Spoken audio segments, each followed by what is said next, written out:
여러분 하나님을 믿으시죠? 하나님이 어떻게 생기셨는지 궁금하지 않으십니까? 진짜요? 이런 호응은 교회 생활에서 처음인데요.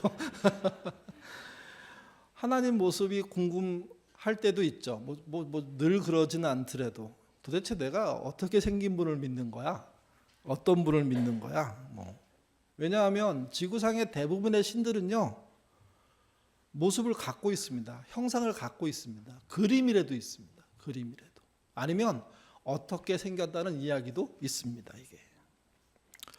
제가 신학교 다닐 때 저희 친구 중에 기도원에서 신학교를 다니는 아이가 있었어요. 그 아이는 늘 오면 기도하다가 벌어진 일, 기도원에서 벌어진 일들을 자주 얘기하는데, 하나님 봤다는 얘기는 없고요. 늘 마귀 봤다, 사탄 봤다, 귀신 봤다 이런 얘기 많이 하거든요. 근데 어느 날 저랑 이렇게 티격태격 얘기하다가 그 아이가 저한테 질문했어요. 넌 본 적 있냐?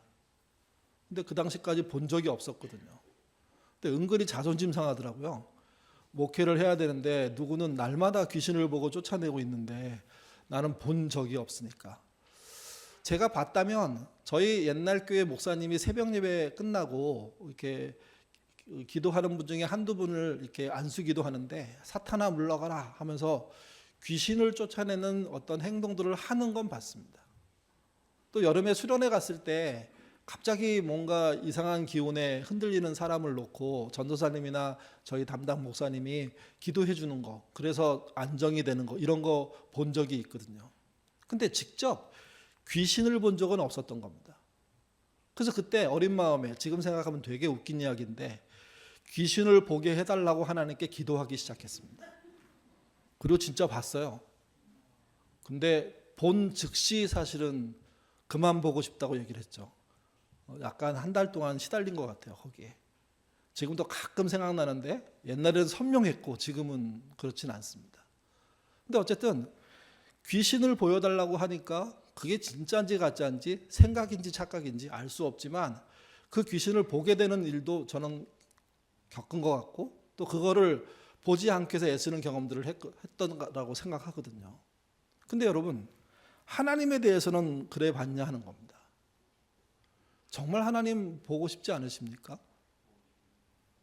여러분, 예수님 정말 보고 싶지 않으십니까?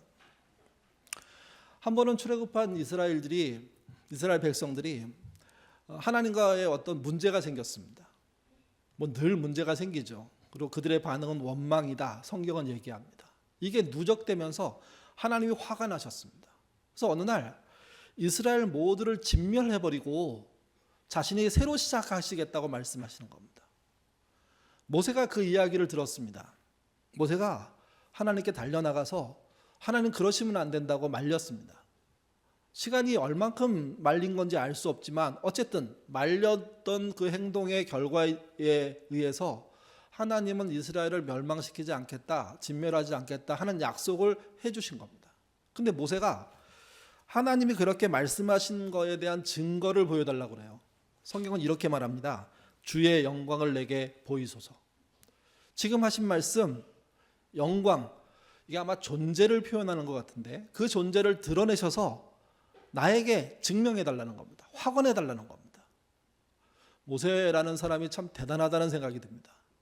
그랬더니 하나님이 답변하세요. 출애굽기 33장 20절에 나오는 말씀인데요.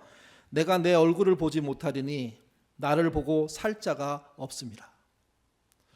우리는 이 말씀 때문에 하나님을 볼 수 없다라고 배웠고 그렇게 알고 그렇게 생각하고 있습니다. 이 말씀 이후에 하나님께서는 모세를 반석 위에 세우십니다. 그리고 그 앞에 하나님의 영광이 지나간다고 성경은 이야기합니다. 영광이 구체적으로 모세의 옆에 왔을 때 하나님의 손이 모세를 바위 틈으로 밀어넣고요. 그 위를 덮어버립니다. 지나가는 영광을 보지 못하게 하는 거죠. 그리고 영광이 지나가고 나서 후면이 됐을 때 그렇게 표현해도 될 것 같은데요. 손을 걷어서 모세가 하나님의 등을 봤다는 기록이 성경에 있습니다. 이것은 하나님의 손과 하나님의 등을 모세가 봤다는 표현으로 읽히는 대목입니다. 그러면 사실은 하나님이란 존재가 있다는 얘기가 되잖아요. 볼 수 있다는 말도 되잖아요. 좀 더 성경을 읽어보면 하나님의 얼굴을 봤다는 주장도 있습니다. 근데 죽지 않았습니다. 모세가 그렇습니다.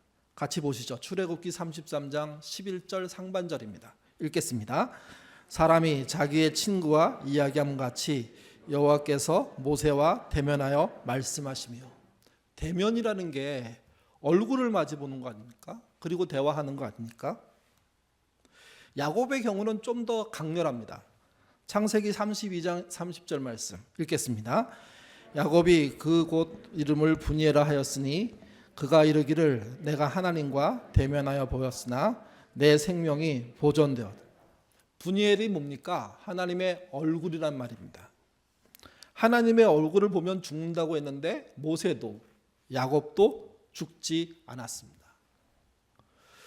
성경에 등장하는 이 사람들 말고 또 여러 사람들이 하나님을 보았다는 이야기들을 했죠. 근데 죽지 않았습니다. 그렇다면 여러분, 하나님을 본 자가 죽는다는 말은 무슨 말일까요? 제 생각으로는요, 하나님은 볼 수 없다는 말 같습니다. 존재를 느낄 수 있고 지나감을 느낄 수 있고 그의 전과 후가 있을 거라는 추측은 할 수 있는데 그분을 눈으로 보기는 쉽지 않습니다. 아니, 불가능합니다. 왜냐하면 하나님은 영이시기 때문입니다. 그럼에도 불구하고 하나님의 얼굴과 등과 손을 봤다, 마주했다, 이런 이야기가 성경에 등장하는 것은 하나님을 의인화시켰기 때문입니다. 왜 하나님을 의인화해야 됐을까? 하나님을 믿는 사람이 사람의 눈과 방식과 생각으로만 하나님을 이해할 수 있기 때문에 그 이해를 주시기 위해서 하나님을 의인화시켰고, 그래서 그분에게 손이 있고 등이 있고 얼굴이 있고 발이 있고 팔이 있다는 이야기, 대화를 한다는 이야기로 확대됐다는 이야기죠. 이 의인화를 어렵게 말하면 신인동형적인 표현이라고 얘기합니다. 신과 인간을 인간의 수준으로 다운시켜서 인간이 알아듣도록 표현하는 것, 그게 성경의 진술이고 우리는 그 성경을 보고 있는 겁니다. 근데 그 하나님이 직접 등장하셨습니다. 오늘 요한복음에 사복음서에도 나오는 이야기지만 하나님의 얼굴을 봤다는 증인들이 이제 나타나기 시작합니다. 요한복음 1장 18절 말씀 읽겠습니다. 본래 하나님을 본 사람은 없으되 하나님 품속에 있는 독생하신 하나님이 나타나시니라. 본래란 구약에는, 과거에는, 이전에는 이런 뜻입니다. 하나님을 본 사람은 없습니다. 이 말은 무슨 말이냐면 모세도 야곱도 하나님을 본 게 아니라는 겁니다. 없다는 걸 명확하게 하죠. 근데 이제는 아버지의 품속에 있는 독생하신 하나님, 독생자, 아버지의 외아들, 그분이 나타났다고 얘기합니다. 그분이 직접 나타난 그분이 누구냐? 그분이 예수님이죠. 그래서 예수님을 표현한 독생자라는 말을 메시지는 좀 다르게 번역했는데요. 단 하나뿐인 하나님의 모습이라고 번역했습니다. 유일한 모습. 여러분, 교회나 개인 집이나 서점이나 어디에 가면 예수님의 얼굴이라고 그려진 초상이 있지 않습니까? 그 초상이 진짜 예수님일까요?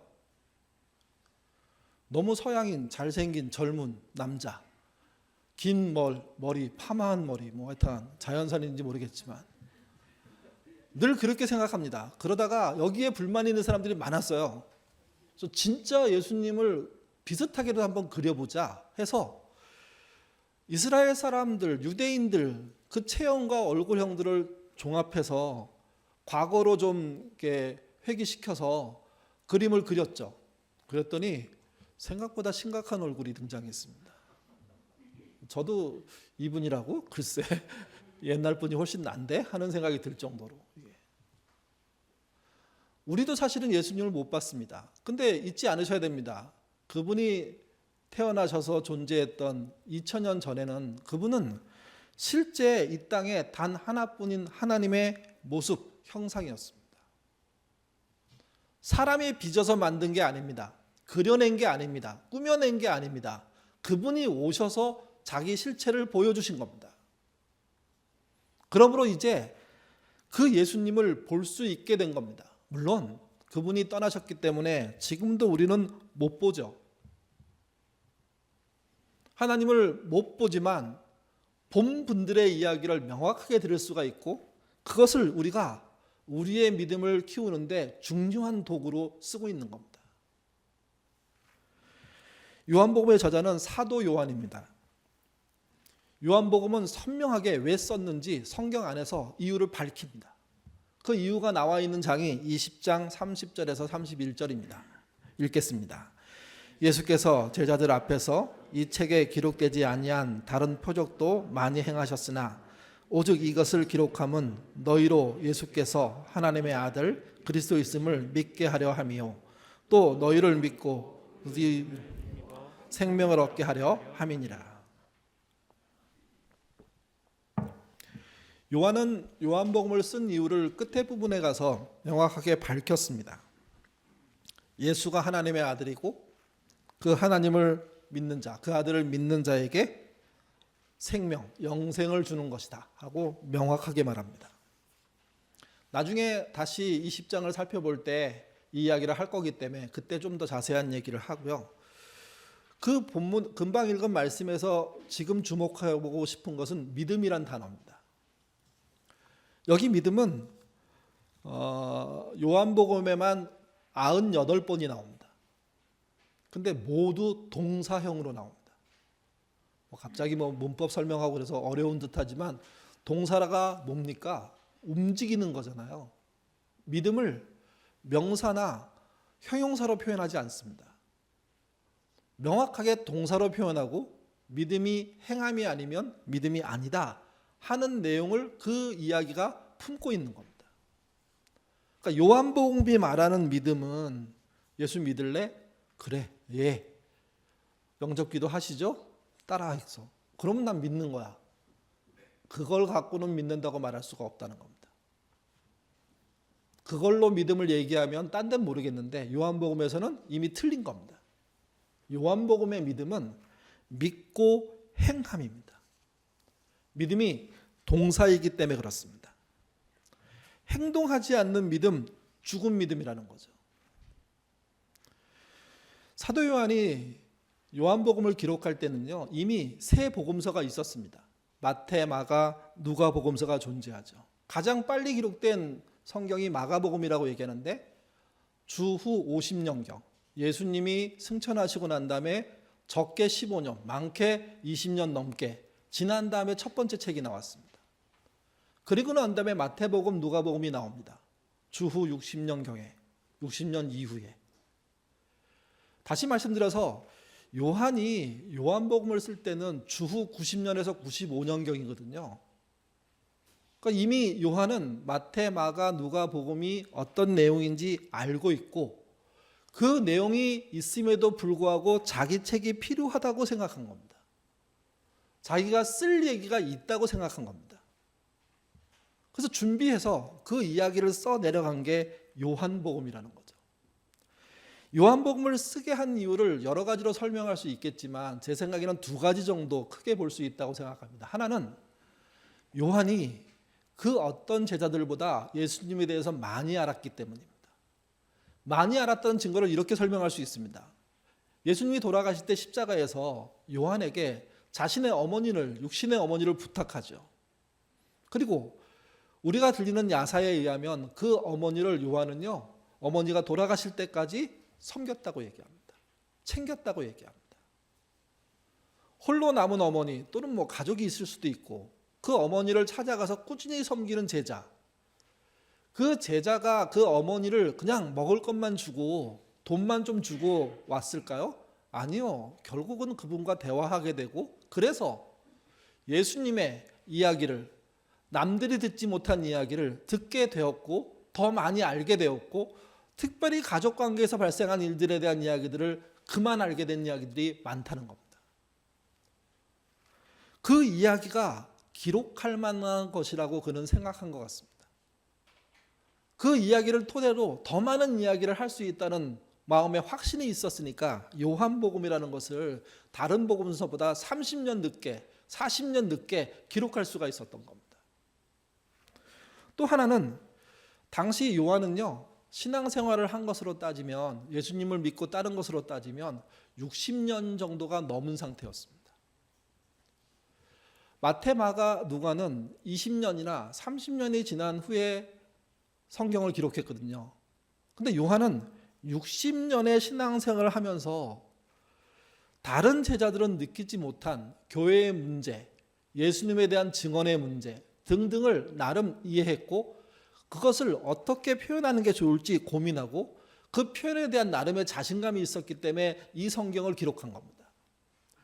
그러니까 요한복음은 앞에 말하는 세 복음서와 그래서 다르다고 얘기합니다.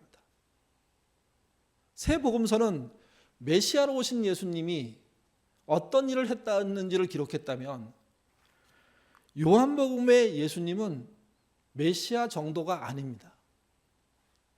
메시아보다 훨씬 큰 존재로 그는 받아들였고 그것을 설명해내고 있습니다. 그게 요한복음 1장 1절에서 3절입니다. 같이 읽겠습니다. 태초에 말씀이 계시니라. 이 말씀이 하나님과 함께 계셨으니 이 말씀이 곧 하나님이시라. 그가 태초에 하나님과 함께 계셨고 만물이 그로 말미암아 지은 바 되었으니 지은 것이 하나도 그가 없이 된 것이 없느니라. 사도 요한의 용감함이라고 해야 될지, 아니면 내적인 확신이라고 해야 될지, 아니면 자기가 충분히 60년 신앙생활을 하면서 예수님에 대해서 수집하고 듣고 나누고 자기도 직접 봤으니까 경험한 모든 내용을 집약해서 나온 결과라고 할지, 어쨌든 그는 예수를 창조주로 부르고 있습니다. 이게 다른 복음서와 다른 점입니다. 가장 큰 차이입니다. 사실 어떤 면에서 유대인의 입장에서는요, 황당한 이야기입니다. 그래, 그 십자가에 죽은 예수, 그를 요한이라는 사람이 창조주래. 그때 말씀으로 함께 있었대. 그리고 그 말씀된 존재가 그분의 하나님의 독생자였고, 그 독생자가 60년 전에 우리한테 찾아왔대. 근데 우리는 그걸 모르고 죽였대. 하나님을 죽인 거예요. 여러분, 메시아를 죽였다는 느낌하고 하나님을 죽였다는 느낌은 완전히 다릅니다. 사도 요한이 쓴 요한복음의 가장 큰 핵심은 예수님이 창조주란 얘기예요. 태초에 계셨다는 거예요. 태초에 계신 그 하나님이 첫 번째 창조 이후에 타락한 세상에서 그 세상을 구원하려고 두 번째 새 창조를 일으키시는 것, 그게 그분이 오셔서 말씀하신 사건, 살아내신 사건, 십자가에서 죽은 사건이라는 거죠. 여기 말씀이란 말은 헬라어 로고스란 말입니다. 로고스는 말씀, 말 이런 말도 들어있지만 그 뜻을 좀 이렇게 넓혀보면요, 이치에 합당한 사고, 이치에 맞는 합리적인 사고, 제가 연초부터 말씀드린 영적인 합리성, 말씀에 의한 합리성, 그것과 같은 의미입니다. 아브라함 카이퍼는 이거를 삶의 책이라고 했습니다. 예수를 믿는다는 것은 종교적인 선택 한 가지를 한 게 아니라 그분의 말씀이 내 안에 들어오면서 내 삶의 체계가 뒤바뀌는 겁니다. 우선순위가 다시 정렬되는 겁니다. 세상을 이해하는 방식이 다시 세팅되는 겁니다. 그래서 전면 개조가 일어나는 게 신앙이라는 거죠. 하나님을 믿는다는 거죠, 이게. 그리고 그 일은 누구에 의해서 진행됐냐? 처음 창조자이셨던 그분이 새 창조자로 이 땅에 오셔서 이루어지고 있다고 요한복음이 설명하는 겁니다. 그래서 요한복음을 읽을 때 창조주 하나님이 오셨다는 의미에서 읽으면 많이 새롭습니다. 새롭게 성경을 읽게 되는 겁니다. 예수님의 공생의 3년은요, 그래서 새 창조자가 실제 새로운 창조를 어떻게 했는지를 보여주는 사건입니다. 그분은 요단강 물에 세례를 받았습니다. 당시 세대는 회개하는 정도였는데 요단강에 예수님이 세례를 받고 난 다음에 세례 요한이 베푸는 세례는, 또 예수님이 베푸는 세례는, 또 제자들이 베푸는 세례는 거듭남을 표현하는 증거들입니다. 물이 변하여 포도주가 된 게 요한복음의 첫 번째 이적입니다. 물을 포도주로 바꿀 수 있는 그분의 능력은 단순하게 이적, 속임수, 마술을 한 게 아니라 새로 물을 바꿔버린 겁니다. 포도주로 거듭나게 만든 겁니다. 새로 창조한 거죠. 사마리아 여인이 살고 있는 어느 마을에 예수님이 찾아가셨습니다. 물 한 모금 얻어먹고자 얘기를 건넸다가 물에 대한 이야기를 하게 되죠. 예수님은 물을 주지 않고 망설이는 그 여인에게 내가 누군지 알았더라면 많이 놀랄 것이고 내가 너에게 줄 수 있는 게 특별한 게 있다는 걸 알게 될 것이다 하는 이야기를 하면서 물을 생명수라는 말로 표현합니다. 영생하는 생명을 유지하는 물이 됐다는 거죠. 폭풍과 치는 호수를 주님은 말씀으로 또 행동으로 거침없이 뚫고 지나가시고 또 잠잠케 만드시고 함으로 주님만이 물을 다스릴 수 있는 새 창조주란 사실들을 성경 곳곳에 드러내고 있는 겁니다. 물만이 아닙니다. 요한복음 6장에 가면 떡에 대한 이야기가 나오거든요.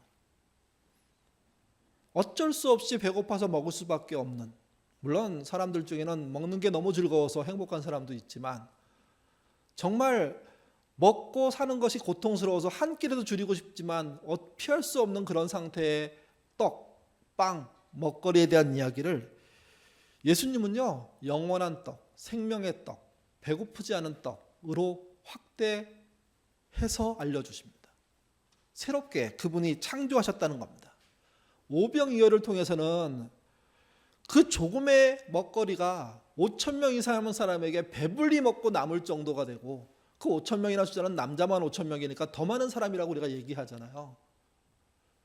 먹는 것에 대한 새로운 눈과 시선을 주님이 직접 보여주심으로 말미암아 사람들은요, 예전 세상과 다른 것을 직접 들판에서 체험하게 된 거죠. 이게 요한복음의 병고침, 귀신을 쫓아내심 등등은 창조주가 예수님이심을 보여주는 사건입니다. 그 중에 이런 사건이 있죠. 앞 못 보는 선천적인 장애인을 찾아가셔서 그의 눈에 흙을 바르는데 자기 침을 떨어뜨려서 뱉어가지고 그걸 이겨가지고 눈에 바릅니다. 그리고 실로암 못에 가서 씻으라고 얘기합니다. 그 본문을 읽을 때 창조주라는 단어하고 연결시키면요, 하나님이 사람을 흙으로 만들었구나 하는 뉘앙스가 그대로 떠오릅니다. 요한복음을 보는 굉장히 중요한 눈, 사도 요한이 주장하고 있는 그 눈은 예수님이 창조주시라는 겁니다. 재림은 그 예수님이 창조주이심이 완성되는, 그분의 새 창조가 종료되는 그런 사건으로 설명하고 있는 겁니다. 예수님의 새 창조가 시작되자 어둠의 세력들은요, 매번 패배할 수밖에 없었습니다. 4절 5절 말씀 읽겠습니다. 그 안에 생명이 있었으니 이 생명은 사람들의 빛이라. 빛이 어둠에 비치되 어둠이 깨닫지 못하더라. 이 깨닫다는 말은 원어의 뜻은 이긴다는 말입니다. 어둠이 빛을 이기지 못합니다. 그들은 철저하게 패배하고 있습니다. 물러나고 있습니다. 피할 수밖에 없습니다. 예수님이 계시지 않는 곳에 가서 사건을 벌일 수 있지만 계시는 순간 아무것도 못합니다. 예수님의 창조 사역을 돕는 사람이 등장합니다. 그분이 세례 요한입니다. 세례 요한에 대한 진술은 잘 알겠지만 6절, 오늘 요한복음에서는 6절에서 8절 그리고 12절에 그가 어떤 존재인지 설명해 주고 있는데요. 6절에서 8절도 같이 읽어보겠습니다. 하나님께로부터 보내심을 받은 사람이 있으니 그의 이름은 요한이라. 그가 증언하러 왔으니 곧 빛에 대하여 증언하고 모든 사람이 자기로 말미암아 믿게 하려 함이라. 그는 이 빛이 아니요 이 빛에 대하여 증언하러 온 자라. 요한이, 여기 등장하는 요한은 세례 요한인데요, 세례 요한이 뭘 하는지 분명하게 말합니다. 빛이신 새 창조주이신 예수님을 증언하는 일을 합니다. 근데 그 본문을 다시 보시고 한번 나중에도 읽어보시면 아시겠지만 요한이 역할을 감당하는데 그의 의도와 상관없이 문제가 발생합니다. 그것은 요한을 빛으로 보는, 새 창조주이신 예수님을 보지 않고 요한을 빛으로 보는 일들이 벌어지는 겁니다. 그래서 요한복음의 서두에 세례 요한의 역할에 대해서 선명하게 설명하는 겁니다. 세례 요한은 빛이 아니다, 새 창조주가 아니다. 어떤 역할을 하는 사람이었냐면 빛, 새 창조주를 보여주는 증언자의 역할을 한 것이다. 세례 요한은 그 이후에 사실은 예수님 사역에 방해가 되는 적도 있었습니다. 그가 의도한 게 아닙니다. 그는 성실하게 빛이신 예수님의 길들을 열어놓고 길라잡이를 했고, 그 길라잡이가 끝나면 자기 인생이 끝나는 거로 확실하게 믿고 있었습니다. 근데 사람들은 그렇지 않았던 겁니다. 오히려 요한이, 세례 요한이 구약에 말한 메시아, 선지자하고 너무 유사했고 예수님은 너무 파괴적이었습니다. 그분의 새 창조는 유대 사회가 세우는 모든 질서를 뒤엎는 거였습니다. 세례 요한은 그렇지는 않았거든요. 회개하고 돌아오라고, 뉘우치면 길이 있다고, 사탄의 자식이라고 욕을 했지만 그 욕 뒤에는 갈 길과 해결할 방법을 선명하게 제시함으로 말미암아 많은 깨어있는 유대인들에게 자각할 수 있도록, 회개할 수 있도록, 뉘우칠 수 있도록, 개종할 수 있도록 동기부여를 했는데, 예수님은 그런 게 아니었던 거죠. 기적을 일으킬 때마다 유대인들은 공격당했고,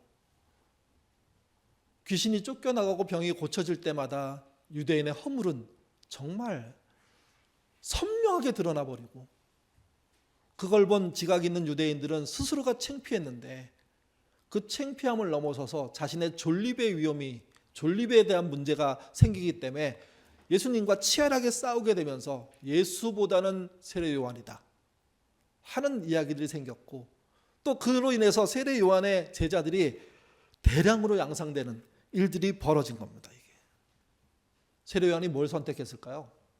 스스로 물러나는 걸 선택합니다. 나는 그분의 신발끈도 감당할 수 없는 존재이기에 뒤로 물러납니다. 스스로 활동을 중단합니다. 스스로 고립됩니다. 감옥에 갇히고 결국 여자아이의 충값으로 죽는 것으로 자기 인생을 마감해버립니다. 요한에 대한 이 이야기는 우리가 뭘 조심해야 될지를 보여주는 겁니다. 유력한 리더십, 탁월한 목회력, 괜찮은 교회, 그런 존재들이 창조주이신 예수님을 가려버릴 수가 있습니다. 그 가리는 걸 가리는지도 모르고 더 열광적으로 쫓아다니면서, 또 하나는 자신에 의해서 가려지고 있다는 것을 알아야 될 사람들이 오히려 그 상황들을 즐기고 누리고 그걸로 명예를 착복하는 그런 일들이 벌어지는 거죠. 이게. 요한의 사역이 치열하게 진행되고 그가 뒤로 물러나는 과정들을 통해서 또 하나의 사건이 벌어지는데, 그게 9절에서 11절에 나옵니다. 읽겠습니다. 참빛 곧 세상에 와서 각 사람에게 비추는 빛이 있었나니 그가 세상에 계셨으며 세상은 그로 말미암아 지은 바 되었으되 세상이 그를 알지 못하였고 자기 땅에 오매 자기 백성이 영접하지 않은. 앞의 상황과 똑같은 겁니다. 사실은요. 요한의 사역은 인정합니다. 그래, 우리를 바꿔주는 진짜 괜찮은 선지자야. 근데 예수님의 사역에 대해서는 반발이 시작됩니다. 너무 과격해. 우리의 체제를 흔들고 있어. 삶의 체계를 바꾸는 게 신앙인데 체계는 바꾸지 않고 그가 우리를 위협해. 결국 예수님을 십자가에 못 박히게 하는 동력이 거기서 나오는 거죠. 그들은 하나님을, 새 창조주를 알지 못했고 영접하지 않았습니다. 그럼에도 예수님은, 또 예수님을 따르는 무리들은 이렇게 외칩니다.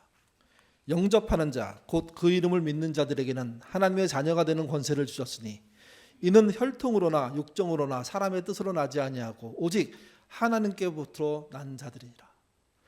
여러분, 혈통, 육정, 사람의 뜻은요, 철저하게 당시로 가면 유대인들의 삶의 배경을 통틀어서 얘기하는 겁니다. 유대인들은 그렇게 생각했거든요. 유대인으로 태어나면 구원받는다고요. 생각해 보세요. 여러분이 태어나면 구원받는 존재로 태어났다면 뭐가 아쉽습니까? 죄를 지은들, 잘못 산들, 구원이 확정됐는데 유대인들은 그렇게 생각했어요. 그걸 뒤집은 사람이 처음에는 세례 요한이었죠. 근데 그 다음에 등장한 새 창조자이신 예수님은 그들을 원수처럼 취급하셨고 그들과 치열하게 싸우셨습니다. 말다툼 몇 마디 한 게 아닙니다. 그냥 목숨 걸고 싸운 겁니다. 그들이 가장 소중하게 하는 장소마다 찾아가지고 다 엎어버리고 곤란하게 만들어버리고 궁지에 몰아넣어버리고 바리새인 사두개인들의 석학들이 지도자들이 명석하게 머리를 짜내서 했던 많은 논리들을 하나하나 깨부수는데 미칠 것 같았던 겁니다. 새 창조는 구질서에 대해서 무지막지합니다. 그 구질서가 처참하게 무너지는 거죠. 이게 요한복음이 보여주고 싶은 것은 그런 새 창조의 역사입니다. 그 새 창조자가 이 땅에 오셔서 우리가 그분을 믿을 때 주시는 두 가지에 대한 이야기를 하면서 오늘 본문이 끝납니다. 첫 번째가 14절입니다. 읽겠습니다. 말씀이 육신이 되어 우리 가운데 거하심에 우리가 그의 영광을 보니 아버지 독생자의 영광이요 은혜와 진리가 충만하더라. 말씀이 육신이 된 것은 예수님이시죠. 그 예수님이 우리 안에 거하신답니다. 어떻게 거할까요? 여기 등장하는 우리 안에 거하시는의 원문을 그대로 직역하면 이런 말이 됩니다. 우리 가운데 성막을 치심에, 장막을 치심에, 거주지를 만드심에 라는 뜻입니다. 우리 가운데란 두 가지로 볼 수 있습니다. 신자의 마음속, 신자의 몸을 말하는 거죠. 또 하나, 신자들의 모임. 그곳에 그분은 뭘 하셨냐? 장막을 치셨습니다. 거주지로 정하셨다는 겁니다. 새 창조주이신 예수님이 신자에게 해 주신 일입니다. 여러분은 그분의 장막을 갖고 계신 분들입니다. 여러분 한 명 한 명이 성전입니다. 또 여러분의 모임, 우리 교회는 성전입니다. 성전다울 때 주신 의도, 목표, 방향이 생기는 것이고 성전답지 못하다면 우리는 파괴될 겁니다. 성전다운 삶의 체계를 세우는 게 그게 믿음입니다. 두 번째는 18절입니다. 읽겠습니다. 본래 하나님을 본 사람이 없으되 아버지 품속에 있는 독생하신 하나님이 나타나신. 앞에서 말씀드렸지만 이 말씀은 이전에 본래 하나님을 본 자는 없다는 겁니다. 모세도 야곱도 하나님을 봤다고 말하기 어렵다는 겁니다. 하나님을 느꼈고 알았고 깨달을 수 있습니다. 그분의 말씀을 듣고 뉘우치고 새롭게 시작할 수 있었습니다. 거기까지는 오케이. 그러나 그 이상은 아니라는 거죠. 18절 하반절은 아버지 품속에 있는 독생하신 하나님이 나타내셨느라. 아버지 품속에 있는 독생하신 하나님 누굽니까? 예수님을 말하는 거잖아요. 그 예수님을 메시지는 이렇게 표현했습니다. 단 하나뿐인 하나님의 모습이라고요. 그래서 예수님을 볼 수 있게 된 겁니다. 본 사람이 존재하는 겁니다. 우리는 본 사람들의 이야기를 읽고 있는 겁니다. 요한은 그 일에 대한 증언, 증거자가 되는 거죠. 이게. 신자의 마음에 성막을 펼치신 하나님은 신자가 어떻게 살기를 원할까요? 단 하나뿐인 하나님의 모습을 보여주신 예수님은 신자가 어떻게 사는 게 옳다고 말씀하실까요? 답은 매우 다르고 사람의 수만큼 다양할 수밖에 없습니다. 그 중에 한 답을 찾은 사람의 이야기를 잠깐 읽어보죠. 구상이 쓴 시입니다. 이 시의 제목은요, 말씀의 실상입니다. 영혼의 눈에 끼었던 무명의 백태가 벗겨지며 나를 에워싼 만유일체가 말씀임을 깨닫습니다. 노상 무심히 보아왔던 손가락이 10개인 것도 이적이나 접한 듯 새삼 놀라웠고 창밖 울타리 한 구석 새로 핀 개나리꽃도 부활의 시범을 보는 듯 사뭇 황홀합니다.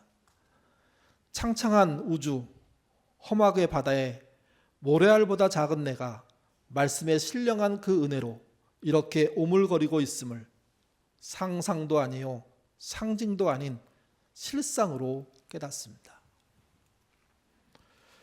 구상의 시인이 자기 인생을 통해서 가장 하나님께 가까이 갈 때 어려웠던 게 뭐냐? 사회제도, 험악한 세상, 뭐 그런 거, 자본주의 사회, 그런 것보다 내 눈에 끼어 있는 백태였다고 얘기합니다. 여러분, 백태가 뭡니까? 두 눈 멀쩡한데 희끄무레한 게 눈을 가려버린 상태죠. 사물을 제대로 볼 수가 없습니다. 구상은 신앙생활을요, 그 백태를 긁어내는 거라고, 그래서 눈을 총명하게 만드는 거라고, 초점을 맞추게 만드는 거고, 사물을 제대로 보게 만드는 거라고 이야기합니다. 눈의 백태가 벗겨지면 일상이 하나님이 주신 기적이 된다는 겁니다. 꽃이 피고 계절이 바뀌고 이 모든 일들이 부활을 느끼게 해주는 그런 황홀한 광경으로 바뀐다는 겁니다. 또 하나님 말씀이 상상이 아니라 상징이 아니라 실상임을 알게 되는 거죠. 일상에 살아있는 그 말씀, 그 말씀을 따라가는 것, 그게 신앙이라고 얘기합니다. 창조주 하나님이 오셔서 하나님의 형상을 처음 보여주셨는데 그분이 우리의 백태를 긁어낼 수 있는 길들을 하나하나 열어가고 있습니다. 요한복음의 읽기는 그래서 의미 있고 가치 있습니다. 그 요한복음의 읽기의 핵심을 두 가지로 얘기했습니다. 하나는 예수 믿는 자들에게 예수님이 성막을 그의 마음과 그의 모임 속에 펼쳐주셨다는 겁니다. 또 하나는 예수님은 단 하나뿐인 하나님의 모습, 형상이 된다는 거죠. 그 하나님을 소개하고 싶은 게 요한의 마음이었던 겁니다. 한마디로 지르면 이렇습니다. 예수님은 창조주 하나님입니다.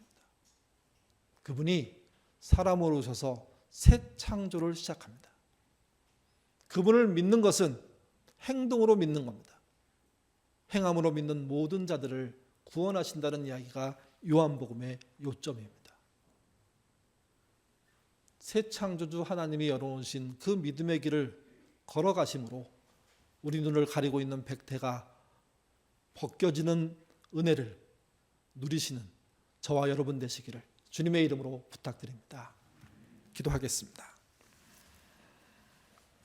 단 하나뿐인 하나님의 모습으로 오신 예수님, 새 창조주로 오셔서 그동안 타락한 세대가 만든 모든 것을 뒤엎고 계신 예수님, 그 예수님이 우리가 믿는 하나님, 예수님을 믿습니다. 요한복음이 이미 새 복음서가 있음에도 불구하고 다시 이 복음서를 기록해야 했던 것은 하나님에 대한 믿음이 메시아에 머물러 있었기 때문입니다. 예수님은 메시아 정도가 아니라 하나님이셨습니다. 하나님이 이 땅에 오신 겁니다. 그리고 이 땅에서 우리를 구원하시기 위해서 그 어려운 길들을 새 창조의 역사를 통해서 해나가신 겁니다. 그 하나님을 믿으라고 요한은 말하고 있습니다. 믿되 마음으로 내적 평안을 위해서 믿는 것이 아니라 물론 그것도 포함되지만 행동으로 믿으라고 촉구하고 있습니다. 새 창조주신 하나님이 유대사회를 행동으로 바꾸신 것처럼 예수 믿는 모든 사람들이 자기의 삶의 체계를 바꾸고 그 바꾼 삶의 체계를 가지고 세상을 바꾸는 그런 삶을 살라고 말씀하고 계시는 겁니다. 여인가족 모두 이 하나님을 흠모하게 하시고 그 하나님을 배우게 하시고 그 하나님을 통하여서 새로운 창조의 대열에 참여하는 믿음의 사람들 되도록 인도하여 주시옵소서. 예수님 이름으로 기도드립니다. 아멘.